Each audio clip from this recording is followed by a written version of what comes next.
Fairy friends.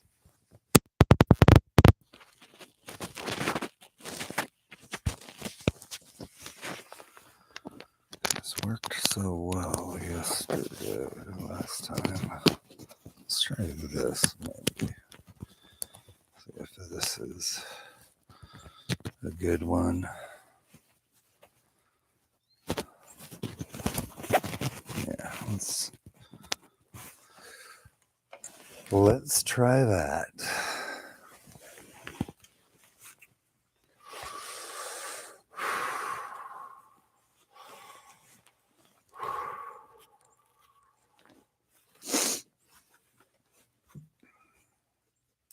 Good morning, wanderers. Did you know that fairies, gnomes, elves, extraterrestrials, angels, Sasquatches, Nessies, chupacabras, mothmen, and many other such things are not only as real as you are, but they are all experienced, seen, encountered, engaged with by way of the exact same mechanism in all cases. The permeability of realities. And I, your fellow wanderer Oz, am going to attempt to articulate the mechanisms by which all of this works on today's broadcast, live, lakeside, of Wanderer Radio.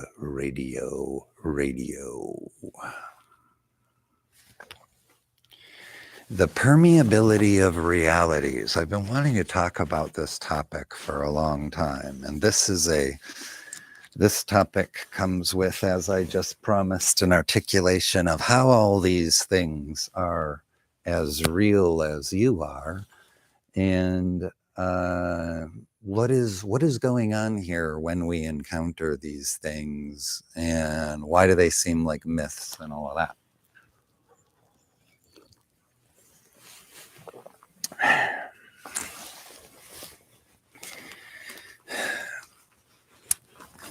I've been a lifelong enthusiast of the UFO and extraterrestrial topic.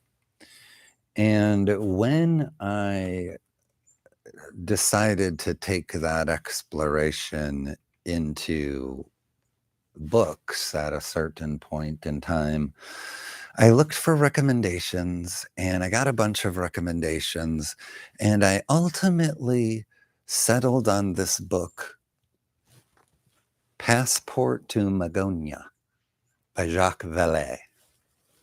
Now, he's widely respected in this UFO enthusiast community, and I don't know, I was looking for recommendations, and so I got the book. Well, in a lot of ways, I wasn't ready for that book at the time. I finished reading it, but I didn't exactly get it. And I remember thinking that was an odd choice. I have to be more careful than the simple recommendation. If I put a ping out, I'm going to invest this time to read this book. Maybe I should think about it more than just wandering in, because at that point in time, I was more of a nuts and bolts thinker on the issue. If you're not familiar with it, within the UFO ET enthusiast space, there is the concept of the nuts and bolts thinkers, who are very much about physical craft and mechanical, and how that's science. It's basically the material sciences way to look at it, is the nuts and bolts perspective. And then there's the consciousness people. So, for example, if you were to go to a UFO conference, and I've been to some of these, you would see that they've changed over time, where they were at one time some years ago almost exclusively of the nuts and bolts variety, and over the years consciousness has come to play a stronger role in the attempt to understand what is going on. And one of the people at the forefront of that, one of the first, you could say, to really be talking about it and thinking about it this way and writing books about it, was Jacques Vallée. So I read Passport to Magonia, confused by it, didn't get it, put it on the shelf, got myself some nuts and bolts books.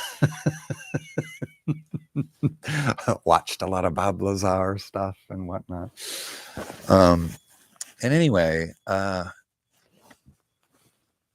now believe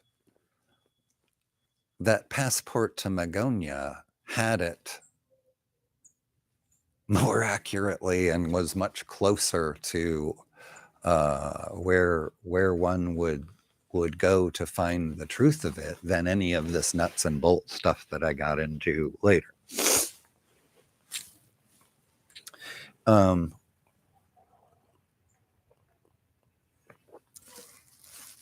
So I should probably say what Passport to Magonia is. I didn't even do that.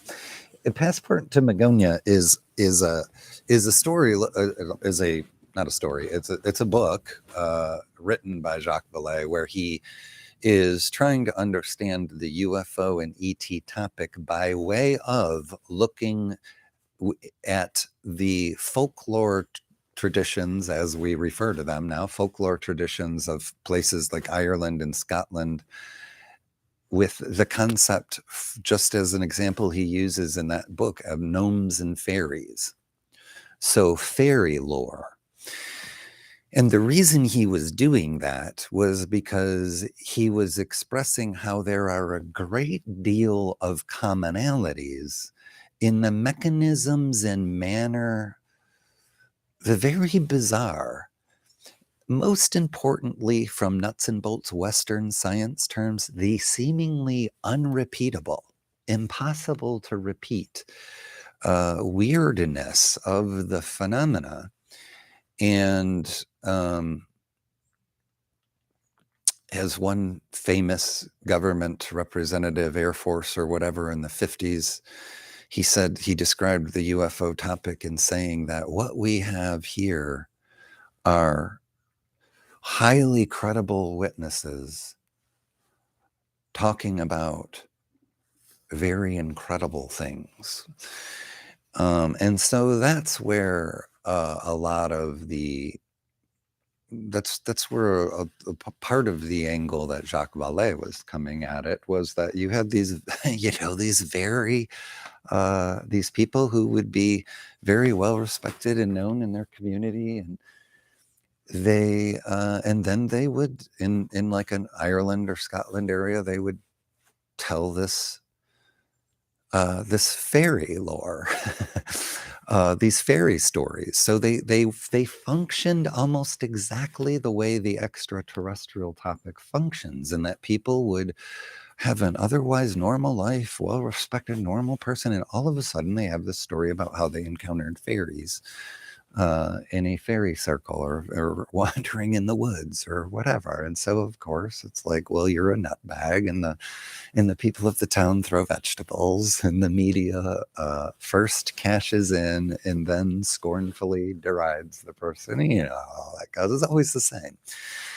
And so that's what Vallée was looking at. And I didn't get it then, but I get it now.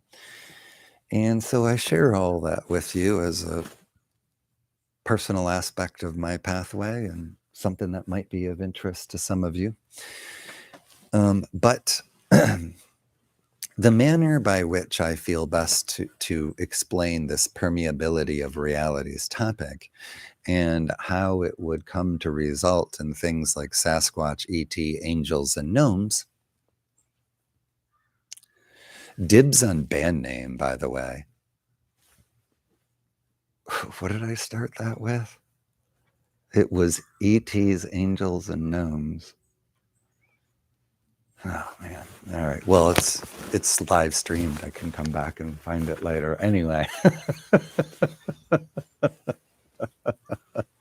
Now I just need to learn to play an instrument. Ah.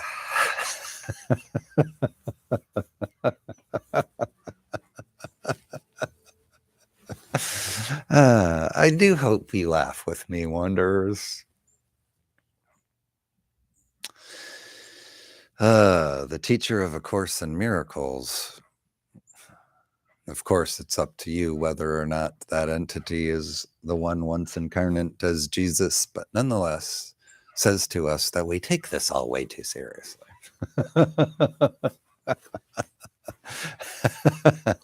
And when it's over, we'll laugh.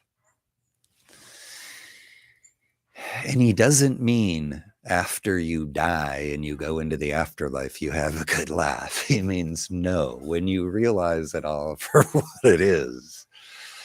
Okay. I wandered and I wander back. The visual aid, if you will, the manner by which I believe a reality could be visualized and understood to be separate from another one is by looking at a black hole and an event horizon. And I think there is an incredible amount that we can learn from the black hole. I think we haven't even scratched it in the material sense, but in a metaphysical sense, and looking at the aspects of consciousness and spirituality that undermine all that we perceive, that should be a clue to us that something so big has a lot to say. The first thing is the concept of the event horizon, which is beautiful in and of itself, because event is a marker of time, horizon is a marker of space. So there you have an event horizon, a marker. Let's just call it a boundary for now. A boundary in space-time. Event horizon. Perfectly named. So it's a boundary in space-time, almost like a bubble. And we might be inclined to think of it as a bubble in the idea of being sealed off from everything else. But I'm going to posit to you, to your discernment, to your resonance, that there is absolutely no such thing as a reality or any part of it that exists within the creation and is in truth separated from creator, from the infinite mind. I think one of the core concepts is that's just not possible. It just doesn't happen. It can't happen. And what that means is the most hermetically sealed, perfected bubble we can imagine in this creation is permeable. The most powerful event horizon of the most incredible supermassive black hole in this physical universe is permeable. And this isn't really that controversial of a thing to say now, but for a while it was. There was a very long stretch of time where, at least in the material sciences, it was believed that that which went within the black hole was just gone forever into some sort of unfathomable oblivion, never possible to be seen, understood, or known again, or reconnected, or reunited. We've since found this is not the case. Radiation drips out of the event horizon of the black hole. There is material that is jettisoned from the central vortexes or the polar vortexes of the black hole at times. And there is a theory, I don't believe settled on by any means, but there is a theory that what we understand as the black hole and what we understand as the white hole are actually the same thing, separated only by time. In other words, there is a cyclical pulse to the entity. And simply by virtue of where we're catching them in the cycle, some of them look like black holes to us, that which is inhaling, and some of us look like white holes to us, but is actually that which is exhaling, the same thing. In other words, that which goes into the black hole is not gone forever.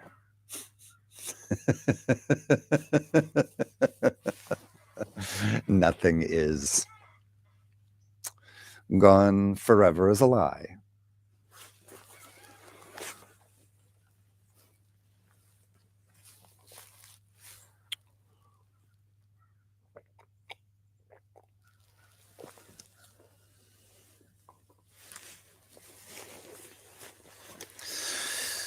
So I'm going to take this analogy one step further, and then together we will step into the fairy ring.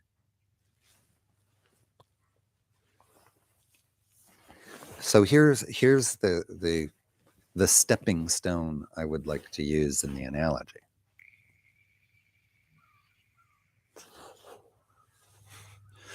What this radiation and these ejections from the polar vortexes and this pulsing, what this represents really is information or a vibration or frequency. In other words, an influence, an outward influence of that which was inward, meaning that which went inward, no matter which model of it, represents stuff coming back out through the event horizon. It doesn't matter. The point is what was thought to have been gone forever is not.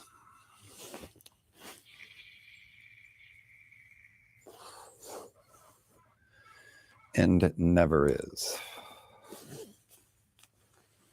So what we're really talking about, you can model it as radiation or whatever. The point is it's information, it's influence that changes the space between, so to speak, such that it can then be captured into the orbital area around another black hole, perhaps pulled into and become part of the informing of that black hole. So for example, you have the only thing, imagine the only thing you have in this particular universe are three black holes representing three realities. And if you were to enter one, you would see an entire world of color. You enter another one, you see an entire world of shape, and you enter the third and you see an entire world of sound. See isn't the right word, I guess, but experience. Well, all of these things are uniquely distinct and none of them have any awareness or understanding of each other. So they can't perceive or conceptualize in any way what the reality or the experience of it would be for the others that are in these other black holes. However, information about their truth or their reality is leaking or radiating or otherwise escaping the permeable event horizons of their respective realities, drifting through the in-between. Finding this information then finds itself in the gravitational draw of one of the other event horizons and makes its way in. So as separate and distinct as these three realities are, we will now fast forward our video that we're watching of this several billion years. And now when we go into the world of shape, we notice that the shapes are starting to have color and they're making sound. In the world of color, it's starting to now take shape and resonate sound. And wouldn't you know, all of these sound frequencies sound a little different now because now they're organizing into shape as they travel and color.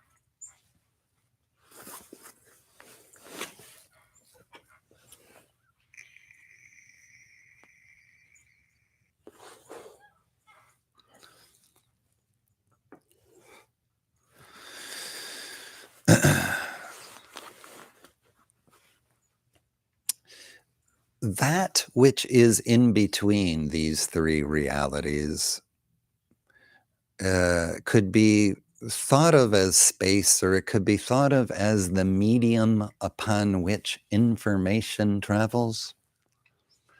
And I'm really not sure what kind of a medium information would travel on, except a medium of mind. So if you wanted to say that, you could then say that all of those three realities, plus the space that's in between, represents the creation of the creator, or God, if you prefer.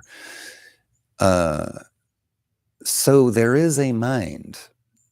What I'm saying is, however you visualize it, there is a layer of mind up from this that contains all three of these realities and the space between and what's traveling in between. That higher mind that is having this particular dream is what one would call the medium across which information travels. It would be the internet service provider of all of the internet travel and information that's going on there, that higher mind. Well, that higher mind also is part and parcel of all three of those realities, as well as every entity within, because all minds are ultimately united. All minds are ultimately connected, because all minds are ultimately one. These are my discernments. You know, I like to say that every broadcast. My discernments reject outright anything I say that doesn't resonate with you. I'm offering what could resonate. That's what I do here on Wanderer Radio. So we're still in this world of permeable realities. And the term that I want to use for the moment to follow into the next phase of this is intelligent infinity. I feel like that particular description of infinite intelligence in that way is a good one to use in this case, because it's a good description. It accurately captures a medium upon which information would travel in the way that I'm trying to express it. Intelligent infinity. So for all practical purposes, no matter how many layers are beyond, there is at least one layer, a step up, that can see these three realities and the information that travels between. And this is all within a mind.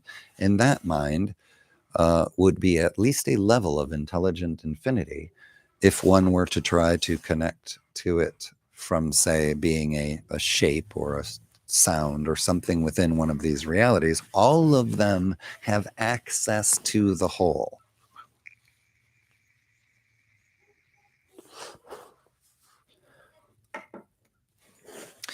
Another way of putting it would be like this.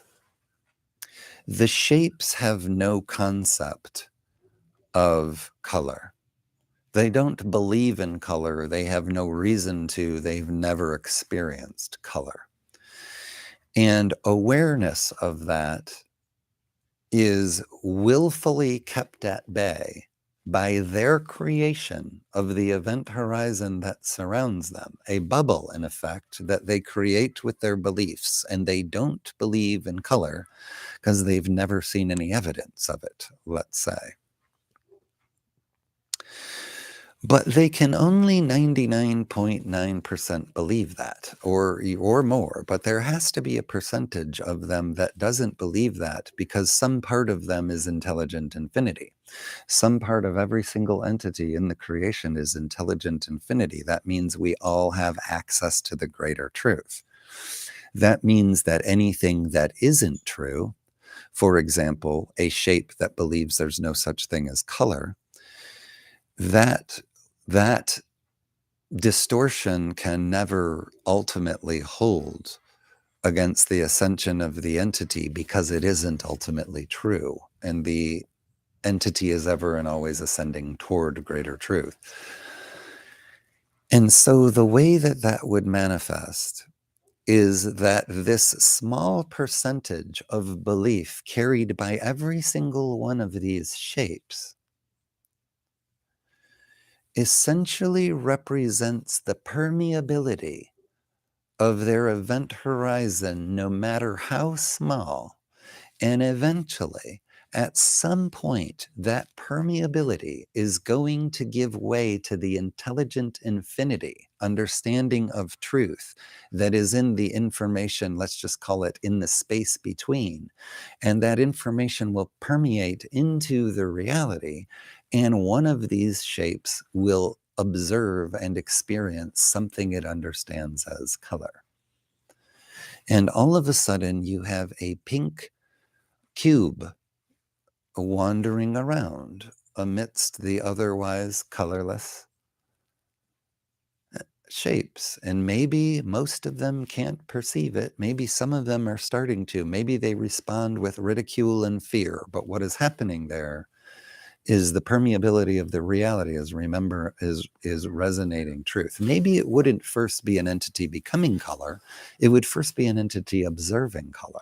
So the triangle is trying to explain to the cube how it saw this amorphous change from what we know into this other thing. And so it's trying to describe to another entity color. Well, the other entity can't really get it.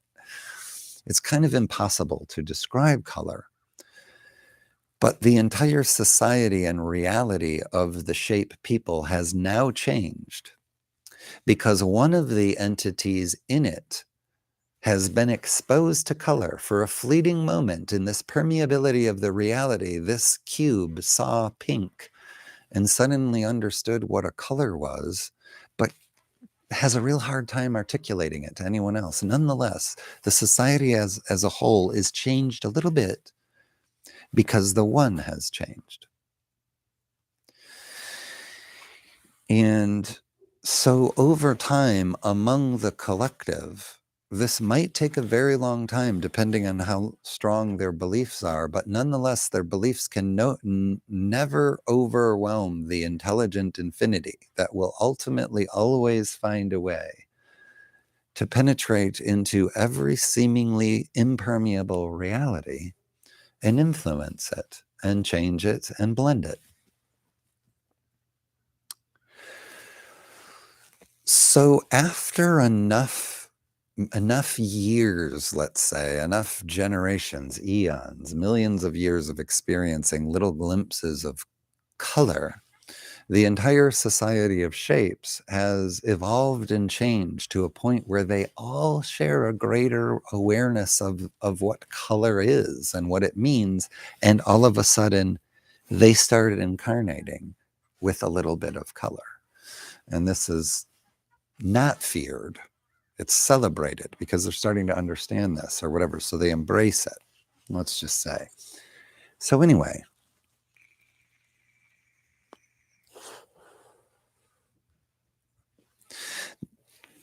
a primary point of all of that is that the reason that this event horizon exists in the first place is because the entities within it share in common a belief system.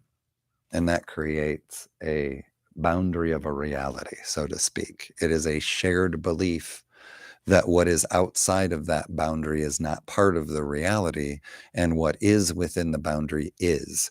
And since the beliefs are shared, the experience is shared. We do not see that which we agree not to see. We do not experience that which we agree not to experience. And so for the most part, the vast majority of the time, we don't experience things that are not part of our reality. However, this reality is a construct. It's held together by mind. A mind or minds that dream it, and the minds that act as the dreamed characters within it and experience the dream from the inside. However you visualize it is ultimately a construct of mind, a creation ultimately of the creator, distorted by children of the Creator. And a distortion in a non-dual way. Distortion not meaning bad, distortion just meaning anything individuated from the Creator is a distortion. That is the law of one.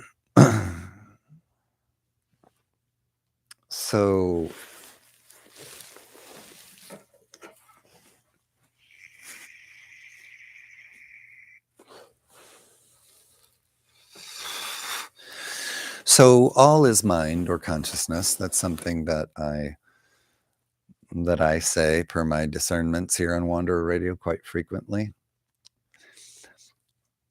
All is mind, which means that we are all thought forms in truth. And this seems weird and creepy sometimes for some people, but eventually we come to realize it's all fine. It all holds together or whatever. It's a matter of perspective, whether you are a thought form or not. But there is great peace in the understanding that one is. And I've done other broadcasts about that. But that means just as each of us exists in a mind, and each of us is a thought form, each of us is a child of the Creator or a creation, in that same way, so is the unicorn, so is the dragon, so is the elf and the fairy and the gnome. So there are entire realities in which an infinite, eternal, formless fractal of the Creator can choose as form to experience. Perhaps it's an incarnation, perhaps it's considered something else, but nonetheless, you're going to experience the form of what we call a fairy. And you're going to experience this form in the fairy reality. So you're going to be on, let's just say it's like a whole planet. It's like Endor. It's like the whole thing is a forest. And you're a fairy living a fairy's existence, doing what fairies do. The extent to which the fairies in their fairy reality are able to perceive us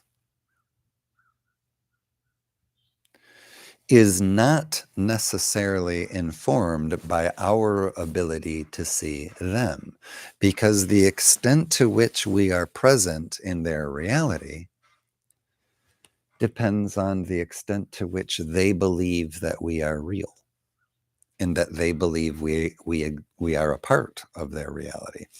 As far as they are concerned, we might be walking around like oblivious animals that they might have long since realized a long time ago. They don't see us and they can't hear us. So don't bother trying to talk to them.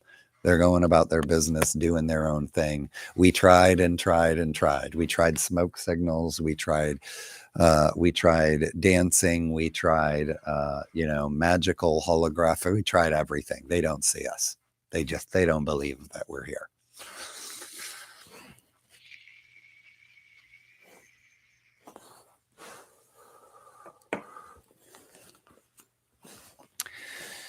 And then suddenly, some fine old Irish lady is walking home from the market, expecting to prepare lunch a day like any other day. And there is this ring of flowers. And she says, well, that's odd. I walk this path every day. Done ain't not never seen no ring of flowers, especially one that pops up in a matter of an hour.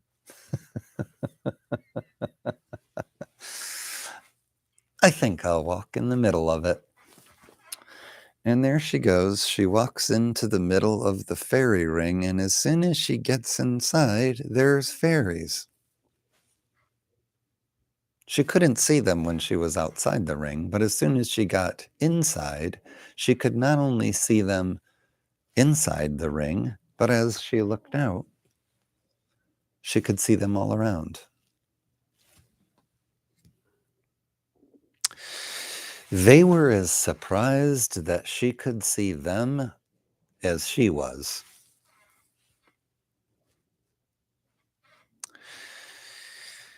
These were a very kind community of fairies, kind of kept to themselves. In this fairy reality, these particular people are kind of thought of as Amish types, you know, they don't really get into tech or magic or things like that. They're just this kind of community. I don't know why I went into detail about this fairy reality. But anyway, these fairies, after, you know, sharing some of their food, and she shares some of her food, and they exchange a little bit about what each other's reality is. They're kind enough to let her know that per fairy protocol, she has to walk out back through the fairy ring at the same place she came in if she wants to end up at the same place she's coming from. I don't know if it actually works that way, but we're rolling with the lore, so let's roll with it. She walks back out the direction she came in, and as soon as she steps outside the ring, all the fairies when she turns around, there are no more in the area that was the ring. There's no more ring. She never saw a ring like that before that day. And rest her soul, she never saw one again the rest of her life. She had to decide what to do with this image that everybody had of her in town.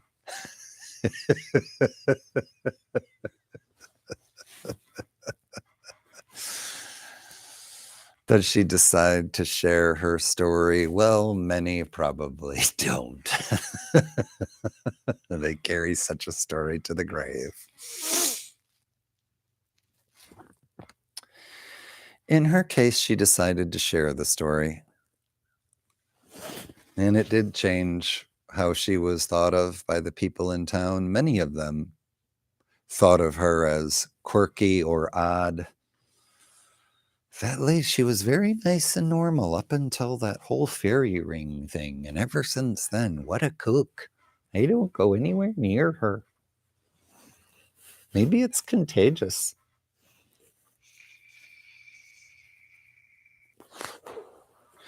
But ultimately, she does it because she believes it's her truth. And others are free to make what they will of their truth. And wouldn't you know, some of the people in town lean in. Mine's perhaps already ever so slightly cracked open, get pried open just a little bit more in the leaning in and the listening of the story, considering the source, knowing this woman.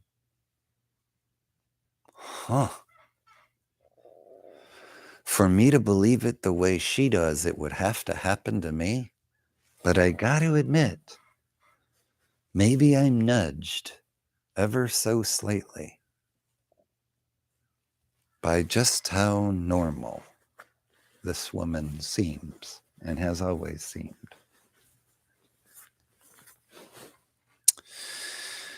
When we take this a step further, we ask ourselves, if there is a reality that is effectively the entire world of the fairies, does that mean that there might also exist within this creation a reality in which there lives, as I live and breathe, there is a reality in which there lives, in every bit as real as I do, the unicorns are there. The dragons are there. The Sasquatches are there. The ETs are there. The angels are there. In some cases, they might share realities together and coexist. In other cases, we might be talking about beings from distinct realities in their own right. They might not believe in each other. Gnomes and fairies might be walking right through each other as if they're not even there because they don't believe in each other. They have their own myths and lore. To them, a gnome is something, one fairy says to another, well, he was about my height.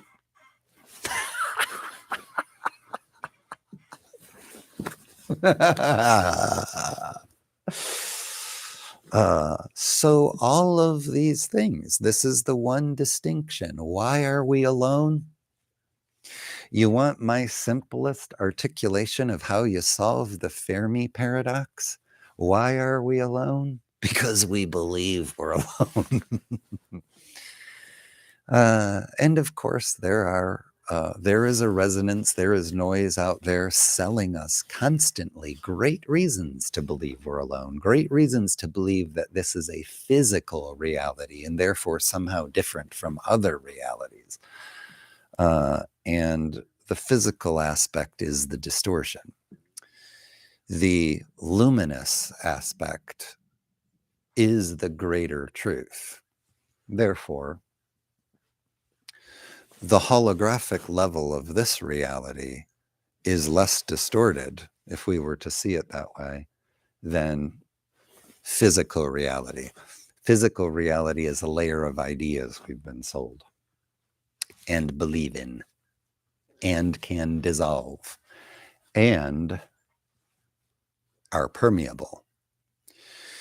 So this particular realm could be thought of as being surrounded by, so to speak, an event horizon that is made out of beliefs, shared beliefs common to us all. And what is the greatest consensus is that which is represented inside this event horizon. We are in the middle of this particular black hole or bubble.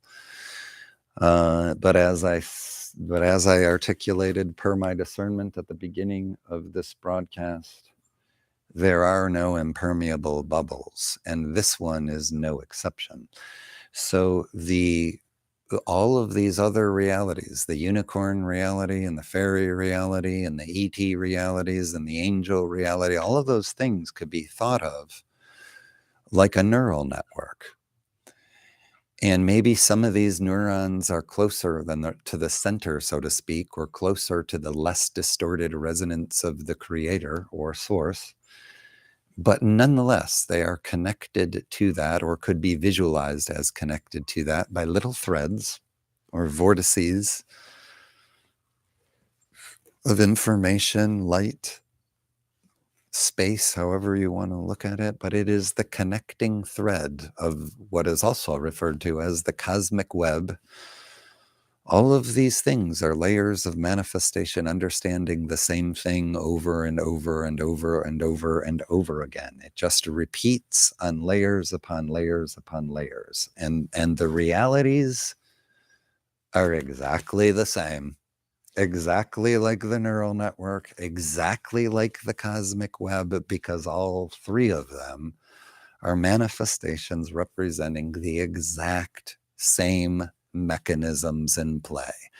The neural network represents the exchange of thought, call, and response going on, time passing as the mind evolves, or at the physical level, the brain evolves with the passing through the neurons. The cosmic web, all things connected, exchanging whatever that is that travels through the electroplasm of the cosmic web, that information, for all practical purposes, information at a fundamental level. And then this then related to the mind of the creator. Within it, all of these hubs, permeable and connected to all others, but nonetheless representing concentrations. And so the concentration in this particular reality is belief that all of those things I've been listing through this do not exist and are not a part of this reality.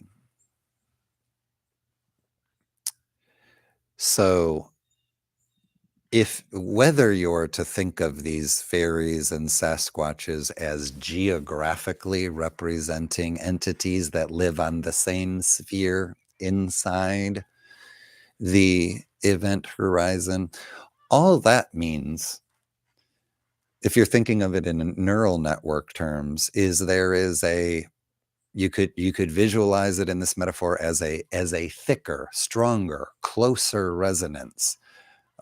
However neurons connect, there might be strong, close connections and weak, distant connections. Well, those which are strong and closer than others will be entities that will then think of like the Sasquatch, for example, or the E.T. Gray. All these things are, in one sense, the same, in that the consensus reality does not agree that they exist. The consensus reality is in agreement that they do not exist. However, to the extent that this reality is permeable, and the manner by which it is connected to theirs is a stronger pathway of exchange. And therefore, those entities, whatever they are, every culture has them. Geographic areas have them. And that too, what we think of as a geographic area is a manifestation of particular ways of thinking of consciousness. And therefore, a particular area might represent the portal, so to speak, of that particular permeability, which would mean you might see the chupacabras with a much greater commonality in the area of Mexico. That is where that reality, the reality from which they exist, if you want to think about it in geographical terms, that could be thought of to be most powerfully met in the area of Mexico. And that's why these particular entrances into our reality are experienced there. Much the way the people in Ireland experience the fairies, and you might not see these fairy circles or fairy experiences in Mexico.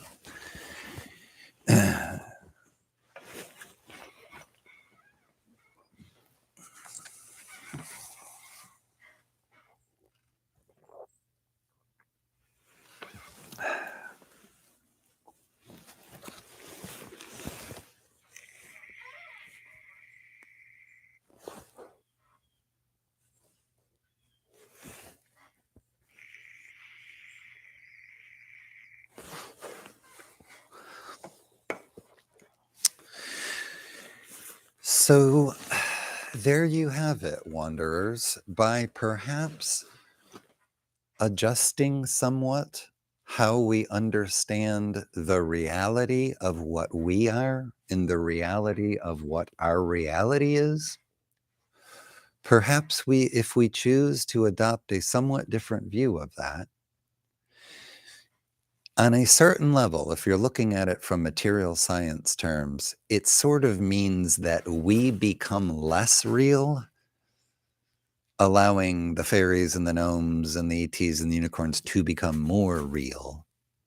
We're kind of coming together in the middle by understanding self at least the level of form, understanding that form as thought form is the manner by which our physical reality dissolves, so to speak, and we distance ourselves from the rigid rules of it, and we start to understand that as thought form reality interpenetrates with other thought form realities,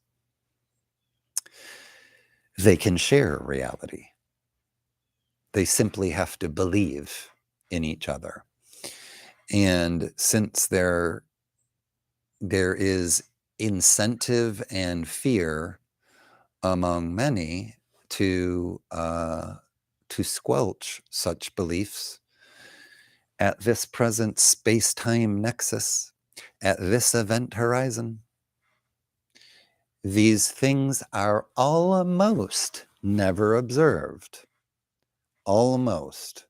But every single one of us is carrying around that little spark of the percentage that cannot be squelched, the percentage of truth, of universal cosmic divine truth that we all have access to. That part is always with us and always knows. And no matter how low the probability, you never know when you're going to be the one walking through the woods and there's the elf or the Sasquatch or the ET or the fairy. All of it represents the exact same mechanic. Your tiny percentage of availability within your mind of the possibility of that truth allows for just a moment in the permeability of reality to let that reality seep through and be perceived as real, and allows the person to believe in it. One thing's for sure, after people witness these things, they become believers. And again, just like the shape trying to describe color, the woman, if nobody else saw her go into that ring, if nobody else was with her, she's going to spend the rest of her life telling that story, articulating it in verbal terms that will never be able to capture the experience that really is only available to, at that level of truth, one who has witnessed such a thing firsthand. I am Oz, and in the love and light of the infinite creator, I bid you all Godspeed. Thank you for joining me this morning on this broadcast live outside Lakeside. Wanderer Radio.